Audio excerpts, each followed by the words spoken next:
maging isang mapayapa at ligtas ng eleksyon. Yung ating mga security forces, yung ating Philippine National Police, ang ating PNP. Alam nyo, sabi nga ng Commission on Elections, si Chairman George Erwin Garcia, ito ang first time na walang idineklarang failure of election. Bakit kasi nagkakaroon ng failure of election? Yung may magkakaroon ng violence o yung kaharasan.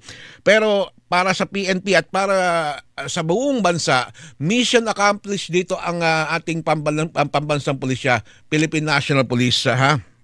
Dahil sila'y tumugon dun sa atas ng Pangulong Ferdinand Bongbong Marcos Jr. na tiyaking mapayapa, maayos ang 2025 national at local elections at napagtagumpayan po yan ng PNP. Although meron po mga sabihin isolated na insidente ng karahasan, pero sa kabuuan, kung tignan natin sa kabuuan, ay hindi po yan nakaapekto doon sa kabuuang sitwasyon ng peace and order po nito nakalipas na eleksyon, mga kapuso. Kaya masasabi natin, mission accomplished po ang ating Philippine National Police na maisakatuparan ng kanilang mandato, ang kanilang tungkuling pangalagaan ang demokratikong proseso, isinakatuparan niya ng Philippine National Police na nagpakita ng kanilang disiplina, profesionalismo at matatag pong determinasyon, mga kapuso, ngayong katatapos lamang ng halalan.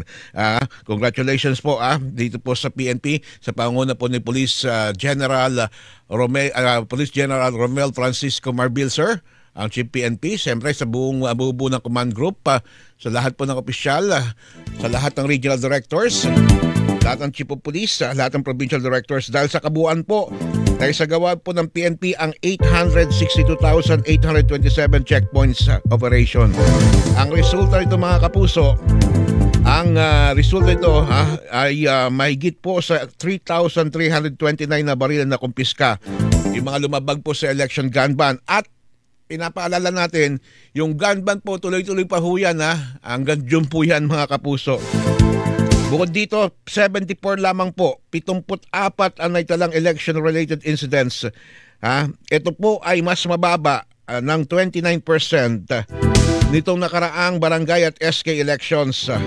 Sabi po ni PNP Chief Police General Romel Francisco Marbil, hindi man naging madali ang halagang ito, ngunit sa pangkalatan ito po ay naging mapayapa, maayos at matagumpay. Ginampanan po ng ating mga pulis ang kanilang tungkulin, nanindigan silang manatiling walang kinikilingan at profesional at pinatunayan ito nila. Nakaboto po ang taong bayan, nagpatuloy po ang proseso at nanaig po ang ating demokrasya. Ayan ay sa kabuuan. Siyempre, hindi po isa sa katuparan ito kung hindi po sa pakikipag-ugnayan at pakikipagtulungan po ng PNP sa iba pang mga kasama na nila. Kasama na po yan ng Commission on Elections of Armed Forces of the Philippines, ang Philippine Coast Guard, at syempre, at iba pang mga security forces. Sama na po natin yung Bureau of Fire Protection talaga at BJMP na talagang tumutok po dyan. At syempre sa lahat po ng mga taong naging instrumento, institusyon, grupo, naging instrumento para maging mapayapa itong eleksyon 2025. Maraming salamat po. Mabuhay. Mission accomplished po para sa part po ng Philippine National Police. Congratulations.